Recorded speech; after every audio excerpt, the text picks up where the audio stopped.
Okay, yes, we're back. Delayed, we got a new camera and fooling around with the new camera. Now it has taken us 15 minutes and the computer crashed in the process, but the picture looks better than it did last week, I'm sure. You can notice a difference. We've got a donation for this camera. And next we're going to get lights, professional interview lights. And will even be bigger and better. So please excuse us for the delay, and now we'll begin. And for those of you who weren't here last week, we're speaking about forgiveness. And forgiveness is an important topic, and it's not something that is easily done, at least by most of us. And so in this course we're going to do over the next 5 or 10 weeks, it's going to be necessary for me to be extremely repetitive, because this is not something that we're dealing with theoretically, but this is something we're dealing with practically in our lives. And many of us have a lot of resentment, and it goes very deep. It may even be there from other lifetimes, as we discussed in past courses. Whatever samskaras or mental impressions are created in one life, unless they're purified, they continue through the next life. So envy, criticism, anger, forgiveness, these are samskaras, these are impressions. And when these impressions are there, then different situations stimulate these impressions or connect with these impressions.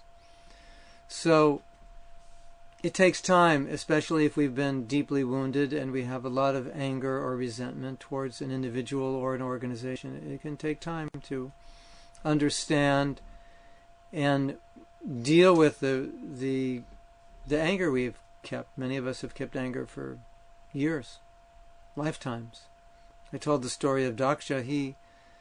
He had offended Lord Shiva, and he didn't fully give up his enmity. Because he didn't fully give it up, in his next life he offended Narada Muni. That propensity, that samskar was still there. And it said that if you offend somebody and then you ask for forgiveness, that's not enough. You must also serve that person to be completely free from the offense you made, and any leftover feelings of resentment. It's important and necessary to serve that person. So Daksha didn't do that, and so some envy still remained, some resentment still remained in his heart, and in his next life, that came out in his relationship with Narada Muni. So these impressions, these samskaras, they go very deep, and so therefore it's necessary to be a little bit repetitive in what we're going to discuss. I wanted to review a little bit for the benefit of those who weren't here, and also for the benefit of those who were here last week, just to remind you of a couple important points that we discussed. I gave a definition that forgiveness, one definition anyway, forgiveness means to give up all hope for a better past. To give up all hope for a better past. Something has happened, we've been hurt, that cannot be changed. It's not going to be any different now. So sometimes we're hoping or wishing that it didn't happen that way. And we may tend to live with that experience of the past. And that experience of the past can consume us in the present and can affect us in the present. Somebody did something 5 years ago, 10 years ago. We cannot forgive that person, and that's affecting us today. And we look back at that event and we might think, why did it have to happen? It was the wrong thing. Why did they do that? They shouldn't have done that. It was such a terrible thing. And so therefore it is said, forgiveness means to give up all hope for a better past. So that's an important concept. Another important concept we discussed was that forgiveness is a choice. And often, when we feel resentment, we don't really think or feel that we have a choice. So what choice do I have? I've been hurt, and I'm hurt, and that's the end of the story. We do have a choice. We always have a choice how we react. I'm not saying that it's unnatural to be hurt.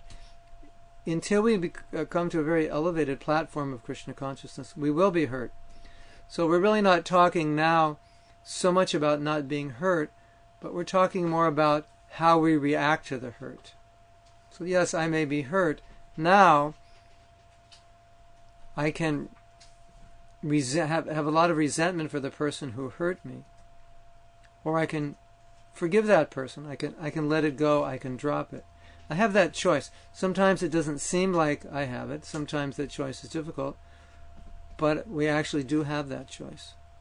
Krishna has always given us freedom to react to any given situation in any number of ways. And I often think when I am hurt, I'm in a situation in which I feel I was offended, people didn't act properly. I like to think, well, would every individual in that situation react in the same way that I'm reacting? And objectively, honestly, looking at that question, I have to come to the conclusion that no, not everyone would be as upset as I am. Some people may not be upset at all. They may not even be offended by what happened. They may just think that what happened was natural. It was the situation, the dynamics of the situation were such that that's how people act in those situations. And someone else may be more deeply wounded than I was, and may carry a grudge, may carry anger towards the individual who hurt them for years, perhaps through their whole life. Even at the end of their life, they may not be able to forgive that individual. So in that way, we can see different people will react differently, and that can help us understand that we can choose, we have control, at least to some degree, over how we react to different situations. We can choose to forgive. We can choose to practice forgiveness. I mentioned last week that when we're on the level of practice of devotional service, particularly on the level of sadhana, bhayati sadhana, where we're practicing rules and regulations, it's not possible that immediately we can purify ourselves of deeply rooted anger or resentment or long-held grudges or animosity.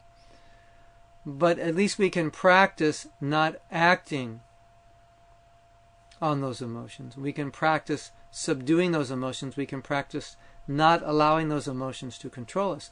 Therefore, I entitled this course Living the Life of Total Forgiveness. It's a practice of living. And then I also mentioned last week that in Krishna consciousness, so much of what we're doing on the level of sadhana, the practice, sadhana means practice, and sadhya means the goal. So we're practicing to reach the goal. So many things which we are doing are in the form of practice. We're practicing humility. We're practicing self-discipline, sense control. We're practicing tolerance. Therefore, Krishna tells Arjuna, titikshava, be tolerant. A pure devotee is tolerant. A practicing sadhaka has to be told to be tolerant, because by nature, in the conditioned state, we may not be as tolerant as we should or we need to be. A pure devotee is titikshava, he's tolerant. Karunika, he's merciful. You don't have to tell a pure devotee to be forgiving. By nature, he's karunika, he's compassionate, he's forgiving, he's loving. That's his nature. So we have to make those choices to live or practice the life of forgiveness, the life of tolerance, the life of humility, the life of self-discipline. It's a practice. It's a choice we make. In any situation we're in, we may be, not in any situation, but in many situations, we're confronted with choices. Should I do this or should I do that? Should I choose the proper way to think, the proper way to act, or should I go with the pushings and pullings of the mind and senses? We're always making that choice. So the same way, forgiveness is a choice. And we also made the point, it's a very, very wonderful point, And this point will help us appreciate the importance of forgiveness. That when we have to forgive somebody, if someone has hurt us, if someone has offended us, if someone has done something to us which was not proper, which was unjust, which was inconsiderate, whatever it may be, and then we in that situation have the choice of whether or not to practice forgiveness, we can look at that as Krishna's mercy. Why is it Krishna's mercy? Because now we're confronted with an opportunity. We've come to a crossroads. Either I'm going to forgive this person or I'm not. Either I'm going to take the high road or the low road. So if we are offended, then it's an opportunity for us now to practice forgiveness. Whereas if we're not offended, perhaps that opportunity would never be there, because we have no issue with anyone. So how can we practice forgiveness in that sense? Because we've never been hurt or offended. So when we are hurt or offended, when things turn against us, we can think, now Krishna is giving me the opportunity to practice forgiveness. What a wonderful opportunity Krishna is giving me. And if I fail in this situation, I've lost that opportunity to learn how to forgive. And I expressed last week my personal experience that when you learn how to forgive, then what happens in the future, or the tendency in the future, is that when you are offended or so-called offended, you won't take offense, you won't be upset. Because forgiveness is such a, it puts you in such a state that it's kind of like you're in a constant state of forgiving. So even if you do get hurt, it's kind of automatic that you would forgive the person, because you realize that as a devotee, as one practicing Krishna consciousness, I'm meant to be forgiving. It's the quality of a devotee. It's the nature of a devotee. In the Bible, Jesus talks a lot about the importance of love, of compassion. And he said, if you are a person of light, meaning a spiritual person, and you hate your brother, you're actually, or he said, if you're trying to live in the light, but you hate your brother, then you're actually in darkness. In other words, if you externally are practicing spiritual life, and you're doing so many religious activities, but simultaneously you act cruelly towards your fellow man, then you're actually living in darkness. And there's so many ways that Jesus taught his disciples to love, to show compassion and kindness when they wanted to retaliate against people who were offending him. He said, no, that's not the way we deal with it. There was a story like that with Srila Prabhupada, and one devotee, so-called devotee, was caught stealing. And the devotees brought him to Prabhupada, and the devotees were very upset about it. And they said, Prabhupada, what should we do? And Prabhupada said, of course, we should forgive him. At least this time, forgive him. Give him another chance. So that's a natural way a devotee operates. Forgiveness is, we can say, to one degree, synonymous with compassion. It's synonymous with affection, love. In the Bhagavatam, Srila Prabhupada says that compassion is the greatest quality of a devotee. He said, because some people practice spiritual life, but they're not compassionate. They're doing it for themselves. So they're renounced, they're disciplined, they're self-controlled. But they're motivated to do that for their own liberation. And Srila Prabhupada said that the highest spiritualist has compassion. He doesn't want only to be purified or liberated himself. He wants other people to be liberated. So if we look at that and we say, okay, here's the essence of the quality of a sadhu, of a saintly person. It's his compassion. Then what are the elements of that compassion? And so we can look at some things. We look at the negatives, criticism, envy, resentment, anger, harshness. These are qualities which Krishna describes in the Gita as qualities which are demoniac. So naturally you understand, or you imagine just intuitively, that a saintly person, a sadhu, would not be an envious person, would not be a harsh, would not be an angry person. He would be a loving person, he would be a compassionate person, he would be a kind person. So therefore, when we say the quality of a sadhu is to be forgiving, forgiving goes along with love. And you see it in the behavior of any great devotee, that no matter how people treat him or her, no matter how wicked, wretched, sinful, blasphemous people are, the saintly person always prays for them, always prays for their welfare, and he never takes offense. So, therefore, because we want to become saintly persons, we want to become loving, compassionate, saintly persons, then we want to practice forgiveness. Now, it's interesting that sometimes we may consider ourselves to be very compassionate, very loving and kind, and have very strong grudges and feelings of resentment towards individuals. Last week, I mentioned something which is just really important to understand what resentment is. And I said, imagine resentment to be a knife. And you're holding this knife in your hand. And with this knife, you're stabbing the person who has hurt you. That's your resentment. You use resentment to punish the person who has hurt you. And there's a saying that envy is like drinking poison, you drinking poison, but hoping the other person will die. So we think we're actually stabbing this person with this resentment. But where does the resentment lie?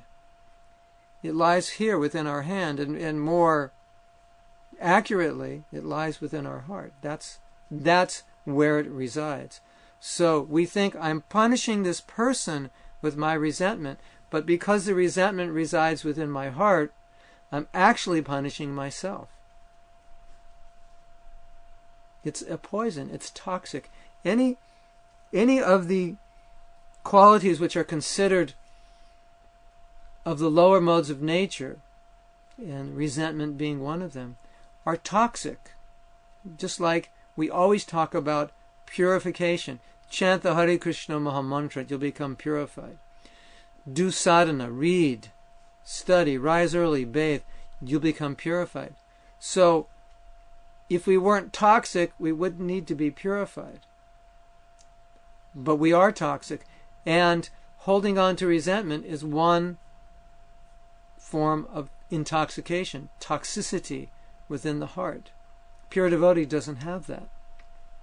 So, the other point, very important point we made last week, was the feeling that I can't forgive. And if we can't overcome that and come to the realization that I can do it, then we get stuck on that platform. And then we'll always have so many excuses to validate why we can't. And you really don't want any excuses why you can't forgive. You don't want any. But if you say I can't, that means most likely that there are excuses that are controlling that decision. Now, I know some of you are thinking that if a person has done something to me, and if I forgive them, then I am condoning that behavior. That's not true. If I forgive them, I may be even encouraging or allowing that behavior to continue. That is not true either. You don't condone by forgiving. Forgiving is a very personal thing. It's a spiritual practice. If, just like there's a saying, hate the sin, not the sinner. So, a person has done something wrong, and you can recognize this was wrong, this was sinful. But at the same time, you can forgive the person, even though you may even instruct them. You may even take them to court, pursue legal action, whatever, to prevent them from committing that activity again. At the same time, within your own heart, you can forgive that person. You can dissect the two activities of forgiveness and how externally it may be necessary to deal with that person for your own protection, for your own sanity, or for the protection and sanity of others. So, just like you may be thinking, well, Mahatma's saying forgive them. This person molested my child. How can I forgive them? This person must be taken to court. Justice must be laid down for this person. That's fine. I don't disagree at all. At the same time, within your heart, you can forgive that person because, as I said again, if you don't, you're carrying something toxic within you. And it's going to make it, it's already difficult enough to be Krishna conscious. It's going to make it even, you don't need more toxicity. And if you look at like the synergy between criticism, envy, resentment, they're all they're all just like tightly bound together. And so if you give up one, the others will fall apart. And we all have a very strong tendency towards criticism, to look down on people, to judge people according to our particular standard. And we all, have a high level of self-importance. We deem ourselves very, very important, and therefore if someone doesn't treat us properly, we may feel that person has offended us, and then we become critical of that person. Or a person may do something we don't agree with. It may be my opinion only that I think he or she should have done it another way, but we may become very critical. So we all have that nature. It's nothing new. It's nothing unusual. We all have it, and we can see this. These it's like pillars that are holding up material life: criticism, envy, resentment, and so forth. Lack of tolerance. And we know in Krishna consciousness, if we offend Vaishnavas, it can uproot our bhakti creeper. So the proper mood or mentality which we want to develop is to come to the position where we do not feel offended by people so-called offending us.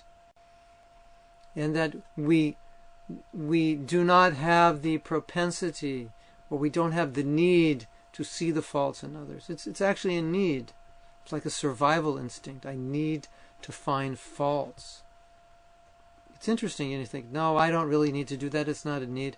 Well, the conditioned side of us needs to do that. Otherwise, why would we do it?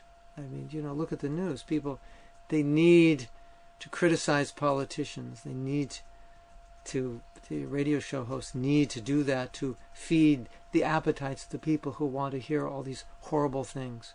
And you look at all the magazines about the movie stars and all the bad things they're doing. People, it's like they have a need for it. It's a conditioned tendency, and it makes us feel better if we can see people in a bad light. So, as devotees, we want to just chop those legs down.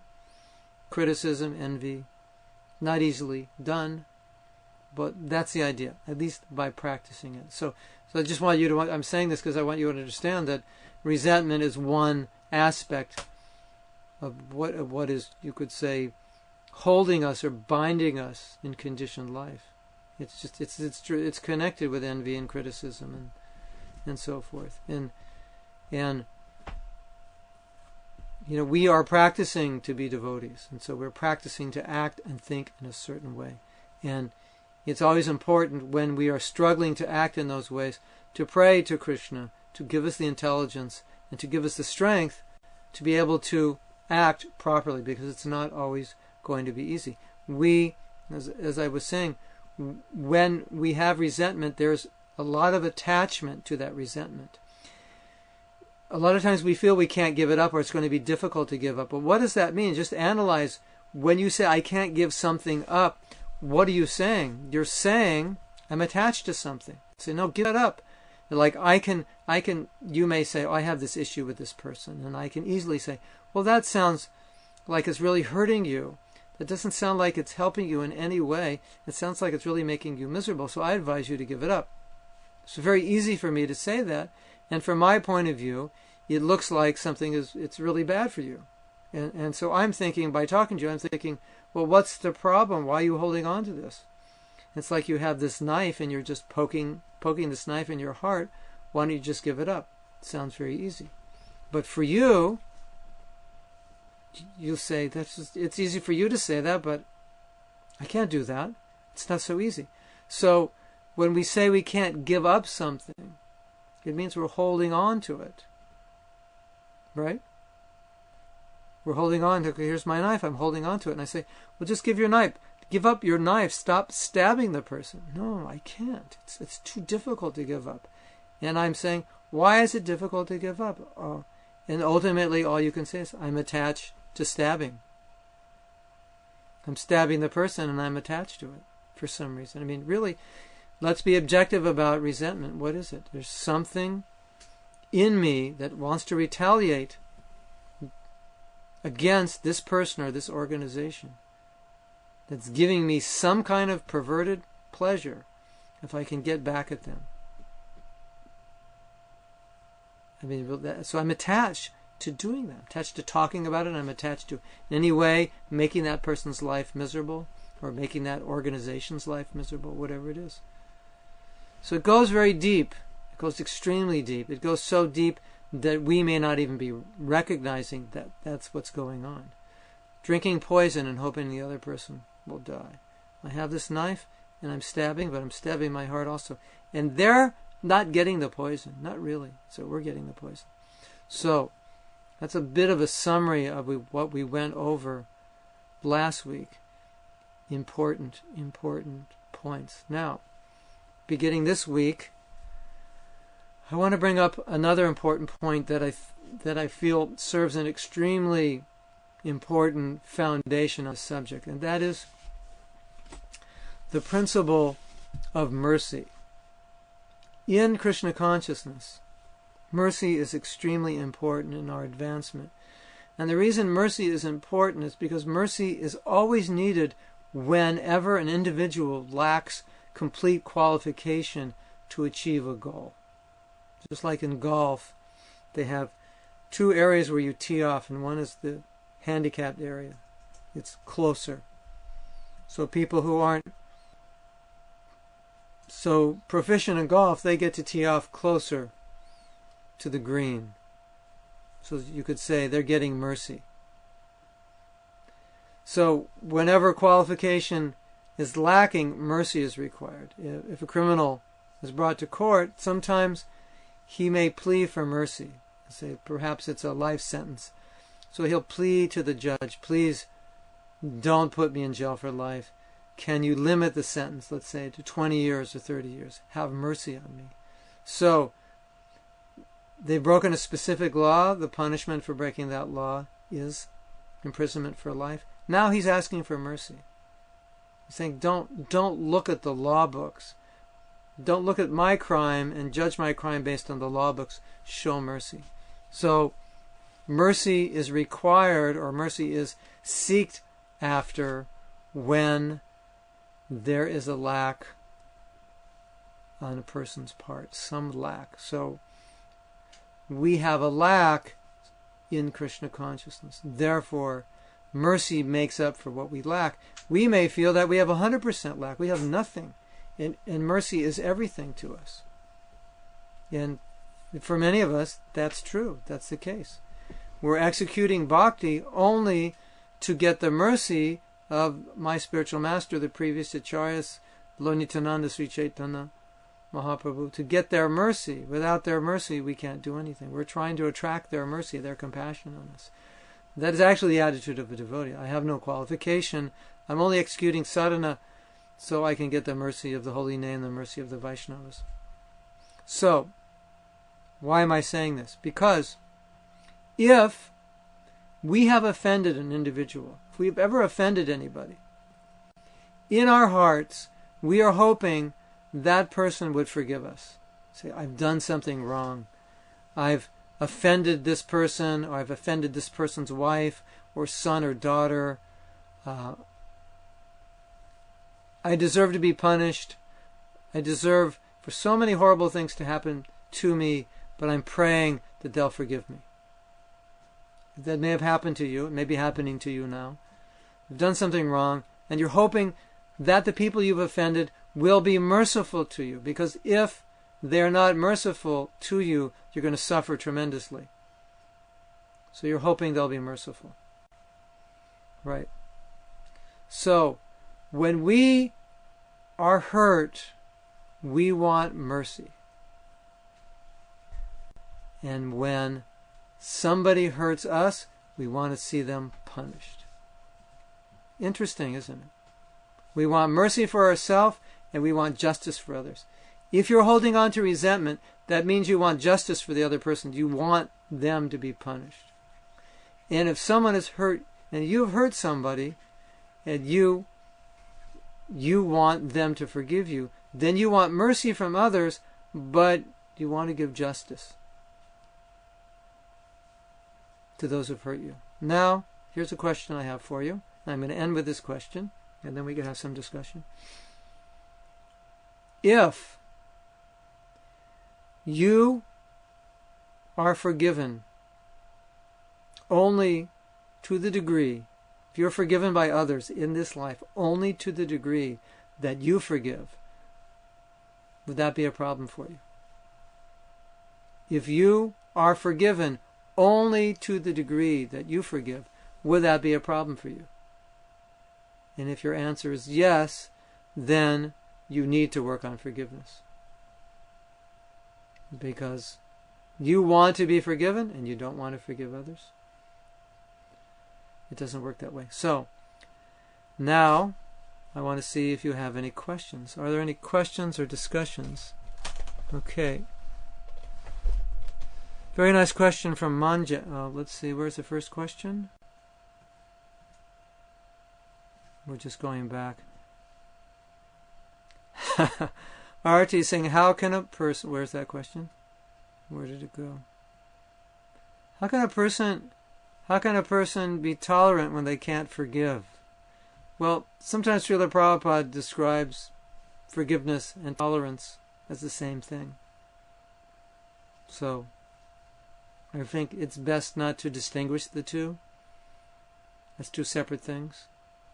First thing, as I said, you have to come to the realization, you have to accept that you can forgive. You may not be willing to forgive, but you have to accept that you can if you make the choice. That you can practice it. You have to be willing to accept that. So, tolerating may mean that you've been treated unjustly, you've been wronged, but you're not going to retaliate. At least not internally retaliate. So it's not easy. No one said it was going to be easy. Practicing Krishna consciousness is, we're trying to become purified, and purification is not easy. So, okay, Mancha says, I beg your mercy if I've ever offended anyone here in this life or in the past life. Very nice. Arti, why would someone offend you? Sometimes we may offend and we may not realize we've offended, or people may take offense. This happens quite often, that people take offense and we had no intention, we had no ill feelings or no malice towards them. Okay. So Manjas is asking a very nice question. How can you relate Bhagavad Gita 9:30 to what we're talking about? Apichat siddharacharo. In that verse it says, even if one commits the most abominable action, if he's engaged in devotional service, he is to be considered saintly because he is properly situated in his determination. I'm not exactly sure in what sense or context you are relating this verse to the topic. Are you saying that if that you want me to relate that verse, that if Krishna says, if someone sometimes does something which is not considered proper, but the person is a 100% devotee, but he may slip or do something wrong, occasionally, involuntarily, but his life is basically to serve Krishna, that we should not fault that person, but we should see that person as a saintly person. Well, in relation to forgiveness, one of the ways is that we try to empathize with the actions of others, why a person may have done what they did, and also empathize in the sense of, if I were in their shoes, could I have done the same thing? Or would I have even done the same thing? And sometimes we may recognize that, yes, we would have done that if we were in the same situation. Or we can empathize, maybe we wouldn't have done it, but we can understand why they may have done it. And we may think, well, actually, they just did the best they could. There was a story of a man, and he had deeply rooted feelings of resentment for his mother, because when he was born, his mother gave him up for adoption. Or maybe when he was 2 or 3 or 4, his mother gave him up for adoption. And as an adult, he still resented his mother for doing that. And through the help of others, he came to realize or communicate with his mother. And his mother told him that when she was young, she was actually a drug addict, and she could not be a good mother to him. And it was the best thing that she could have done was to give him up. And at that point he understood, actually, his mother did the best thing. But for all those years, he had very bad feelings for his mother. He couldn't understand it. So sometimes it's necessary to think, okay, if I were in that other person's shoes, would I have done the same thing? Or why did they do it?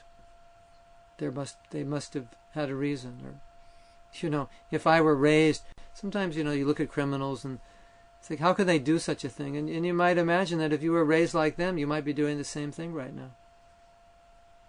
Perhaps they had no father in their family. Perhaps their mother was a prostitute or a drug addict, or who knows. And, their neighborhoods, there were all kinds of gangs, and, they were in gangs since they were 10 years old. So, if you were raised in that neighborhood, maybe you'd end up the same way, doing the same things, treating people the same way. You don't know. Okay.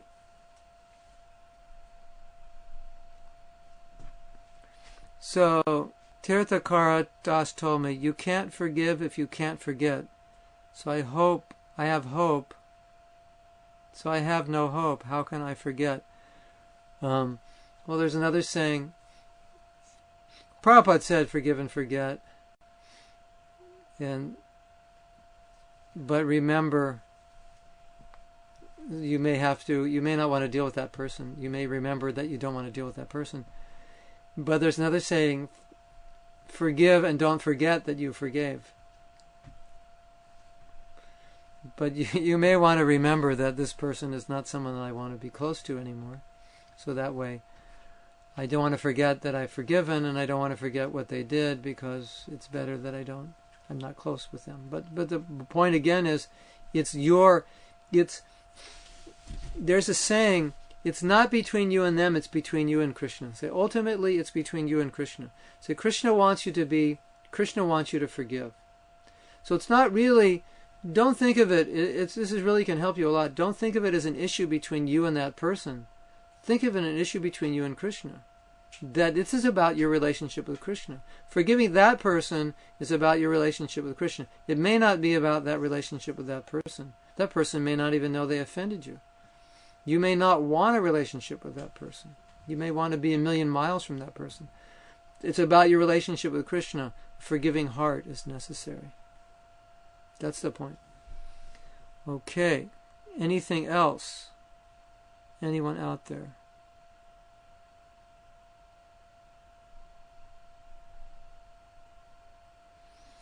It's not between you and them, between you and Krishna. Now, I have a question. What should we ask for if not forgiveness when we have committed an offense? Realize it, but are not ready to give up whatever it might be the cause of the offense. Oh, man. You are in a predicament. Let me read that again. What should we ask for if not forgiveness when we have committed an offense? We realize we've committed it, but are not ready to give up whatever it might be the cause of the offense.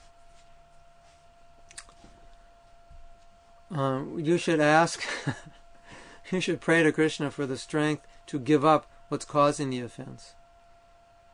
Number one, you should pray to Krishna for the strength to be able to ask for forgiveness and to be able to serve the person that you've offended. That's the real solution to the problem. All I can say is, in Krishna consciousness, we have to define what is proper behavior, what we should do, and then from that point on, pray intensely, chant intensely in prayer to be able to do it. We can't opt out of it and think, well, I'll sidetrack it. There's no real shortcuts. We can only be focused on what is proper, and then pray and practice Krishna consciousness to come to that goal of doing what's proper and having the strength. And Krishna can give you the strength. If you think it's up to you, then you may think it's impossible. But Krishna, in 1 second, he can give you the strength to do that. In 1 second, Krishna can give you the mentality, the ability to drop the mentality that's causing that offense. In 1 second, if you have faith, he can do that. He can change the whole way you think. He can erase that samskara from your heart. But you have to want that deeply and pray for it and act in a way that shows that you want that. Otherwise, it will fester and it'll continually cause problems for you. Okay, now it's almost 9 and my 8-year-old daughter is here in the studio and it's past her bedtime. So I'm going to have to samskara eraser, yeah. They're selling those at Krishna.com. It's called japa beads. Samskara eraser. It's another name for japa beads. So I'm going to have to sign off tonight. We'll continue more. If you have any questions, you can email me at mahat@aol.com. And we'll get into this issue a little more deeply next week. Thank you. Hare Krishna. Hope to see you next week. Same time, same station.